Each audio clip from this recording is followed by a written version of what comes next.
Okay, one of the longest videos I'm going to do in my YouTube career, all right? Right now, the longest one, the boxing clinic and more. I want to be very, very thorough in this video that I'm doing about Jermall, Charlo, and Gennady Golovkin.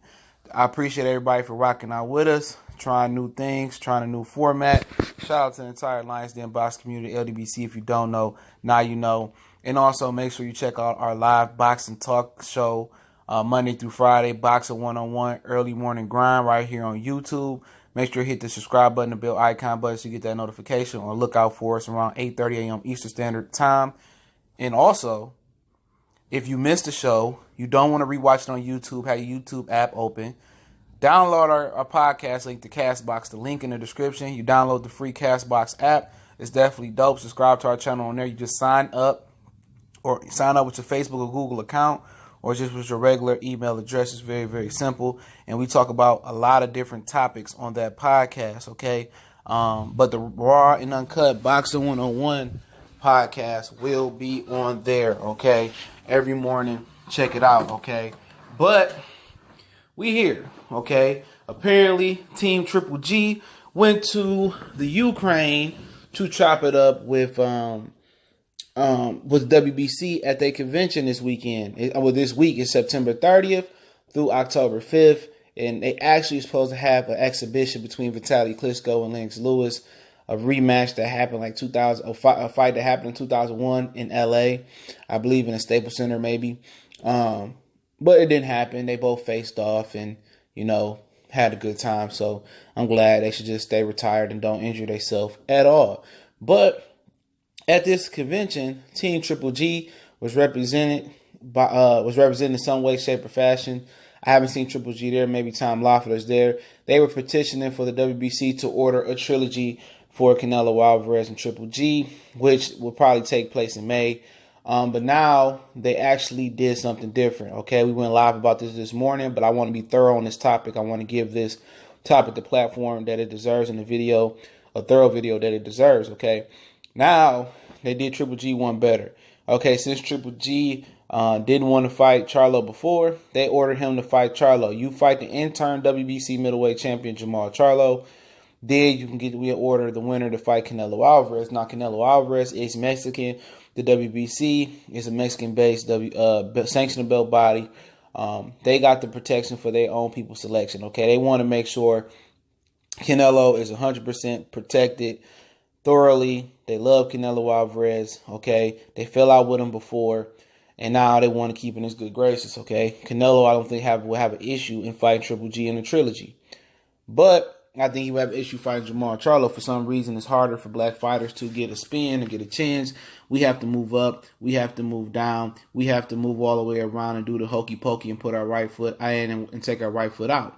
Okay, we got to go head and shoulders above. We got climb Mount Everest before we get a shot. Okay, that's just what reality is in the sport of boxing and just life. But one thing is the first question before we start getting into sizing the fighters up, the hypotheticals, whatever the situation may be.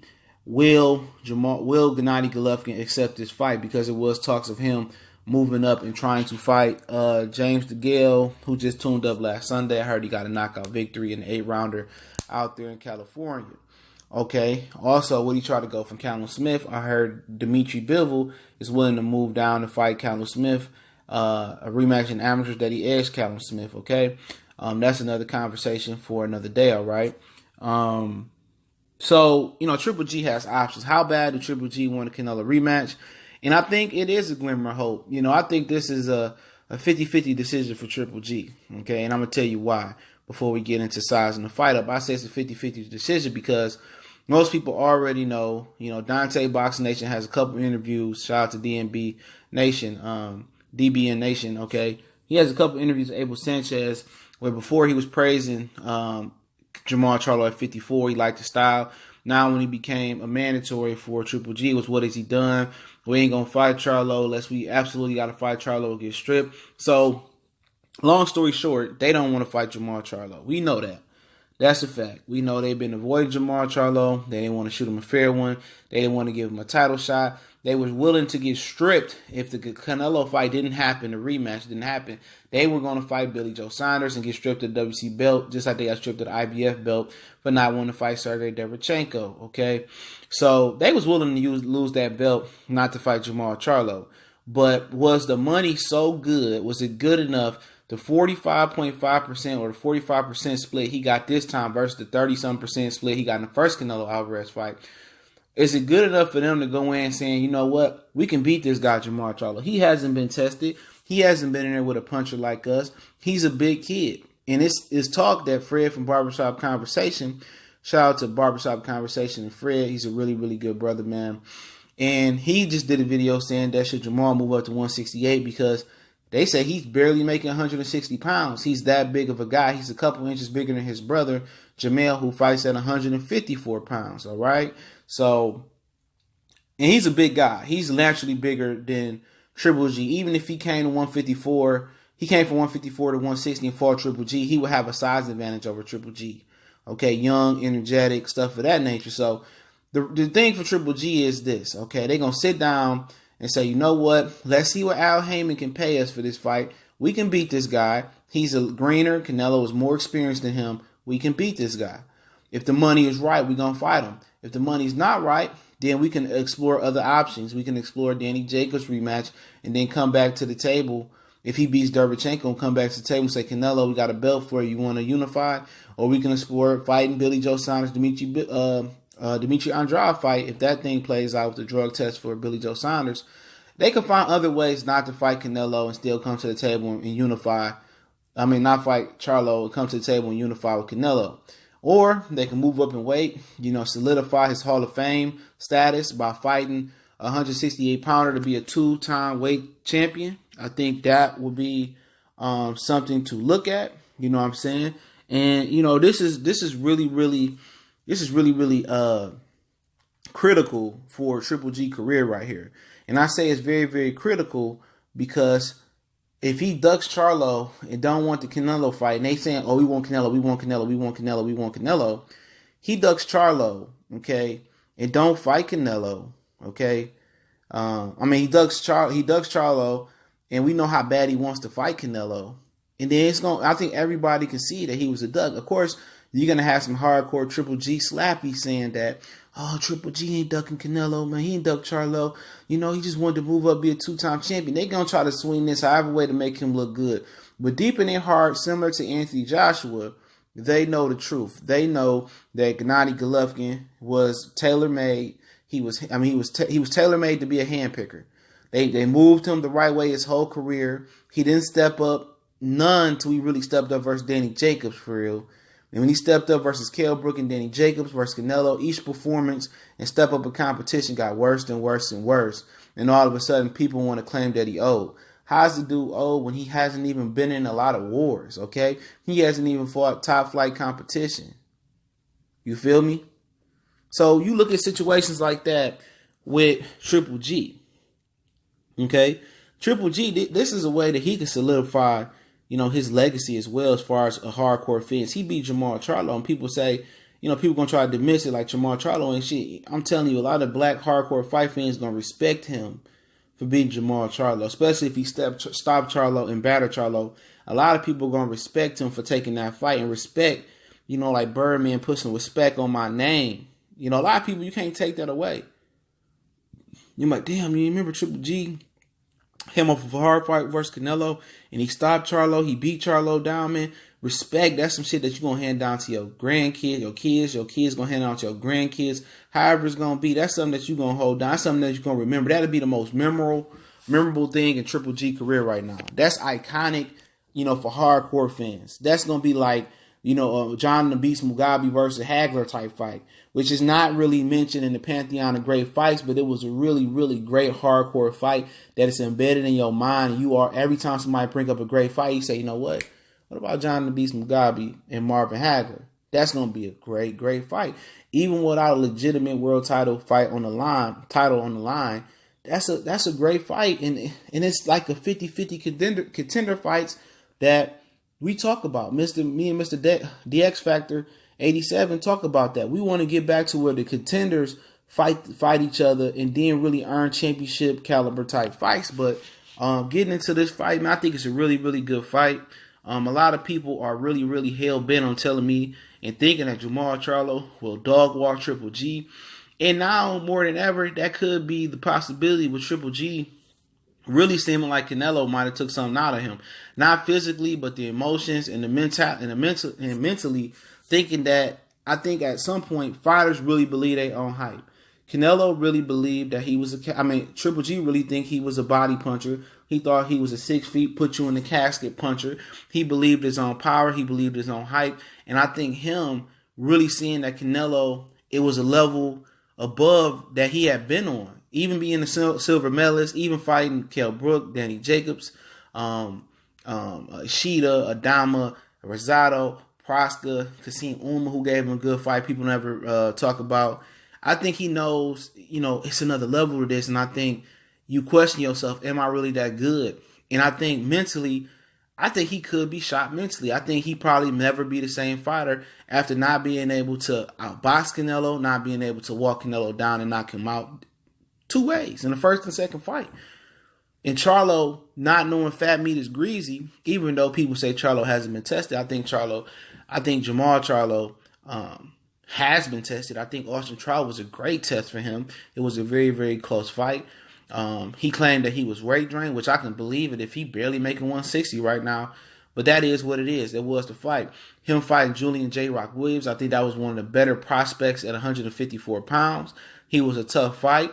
I watched him earn his spot. He fought multiple undefeated fighters, I believe, coming up in tough fights. So that was a really, really tough fight. J-Rock out of Philly was a very, very skilled individual and skilled fighter.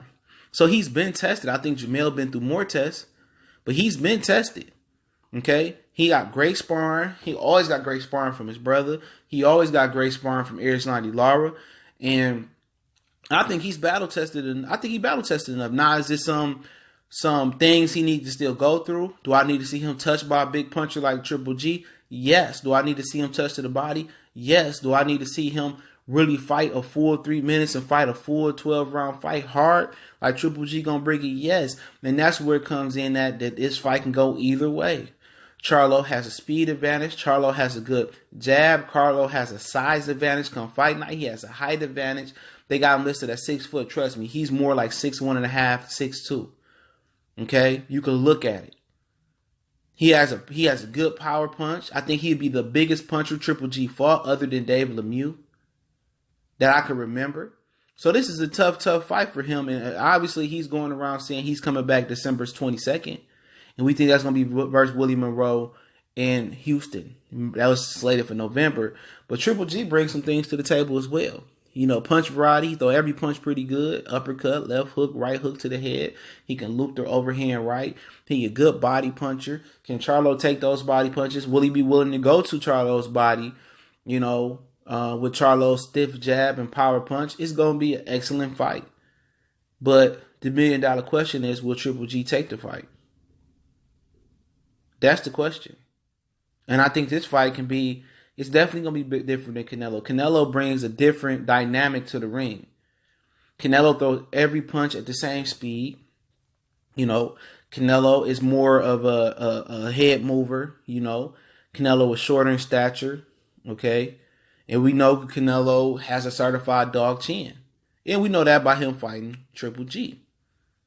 This would be a great gauge for Canelo. There'd be a great gauge in the build-up for Canelo Alvarez and for Jermall Charlo. And this could be the absolute build-up that they need. People say, well, Jermall Charlo ain't beat nobody. Well, he can go through Gennady Golovkin. And if you do Gennady Golovkin dirty and knock him out, beat him down or batter him, they can't say nothing no more, even though they're going to try to switch the narrative and say, you know what, Jermall Charlo beat the old Golovkin and Canelo. But the same people that say Triple G got robbed by Canelo will go around and say, well, Jermall beat Canelo leftovers.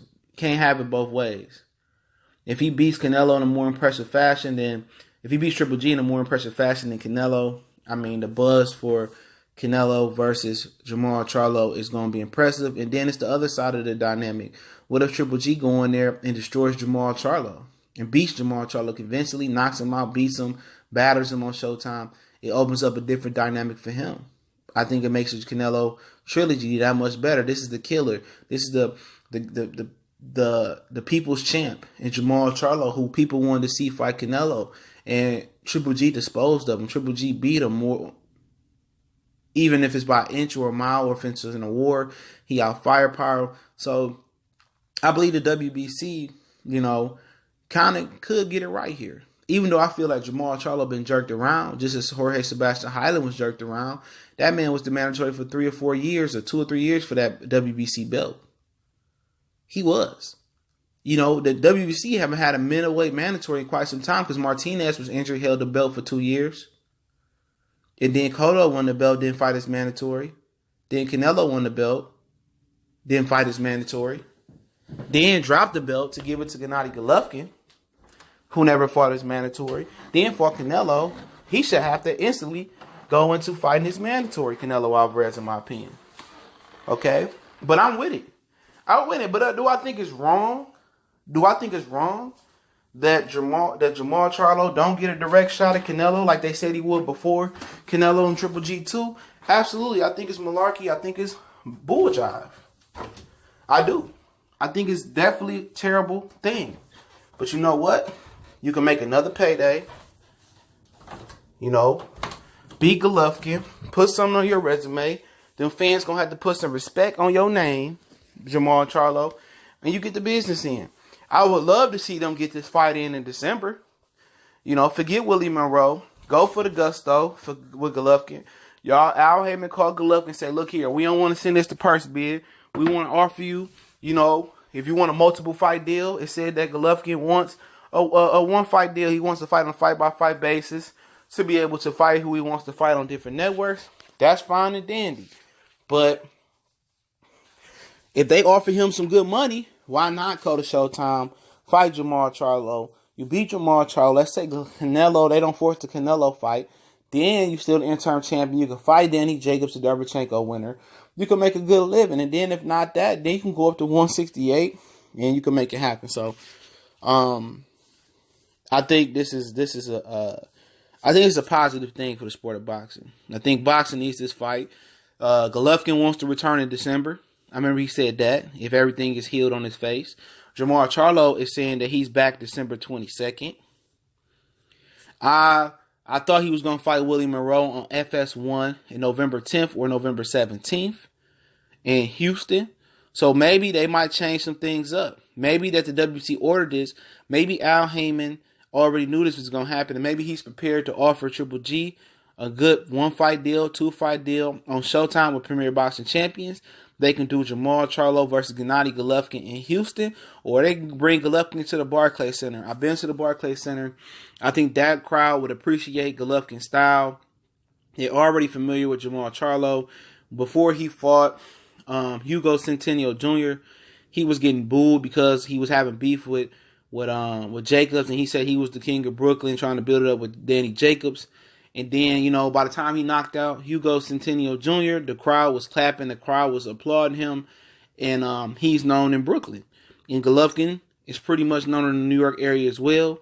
I think that's a great fight, either in Brooklyn and Houston, but I would love to see them squeeze this fight in December. They need to have this fight in December, and then they can turn around and fight Canelo Alvarez in May. And I know Manny Pacquiao and Floyd Mayweather is going to try to steal that fight date in May.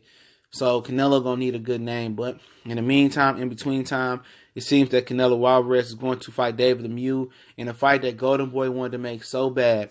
Golden Boy wanted David Lemieux to beat Billy Joe Saunders in Canada. They even paid Billy Joe Saunders extra money to finally leave the UK to go to North America and Canada. And they just been hell-bent on making this David Lemieux fight with Canelo Alvarez. I think it's a pointless fight, a meaningless fight, but it is what it is. Canelo wants to squeeze another fight in 2018 because he only fought once because of the Clenbuterol situation, and pushing back the original Gennady Golovkin rematch fight from May whatever it was, 5th to September. So I understand. I had no issue with Canelo fighting David Lemieux in December. I think it's horseshit, but he got to make that second pay. He got to get that second payday this year. But it's the Boxing Clinic and more. Y'all know what it is. Your boy CJ Goodfella, one time with the one time. It's a record-breaking video. I think this is the longest video I've done, not including live stream. But don't forget, we on Facebook, Instagram, Twitter. Don't forget to check out the Raw and Uncut podcast. The podcast link in the description. And don't forget, Boxing 101 early morning grind, 8:30 a.m. Eastern Standard Time. Every Monday through Friday. We're going to be doing that from now on. It could switch as my schedule could change back to an afternoon live stream. But all those podcasts, Boxing 101, early morning grind, will be turned to podcasts by the afternoon, so you can listen to it on the podcast, Castbox app. The link's in the description. Or you can make sure you can check it out on YouTube. It'll be uploaded like 10, 15 minutes after I do it. But if you want to close the YouTube app out and still move on your phone, Castbox is for you.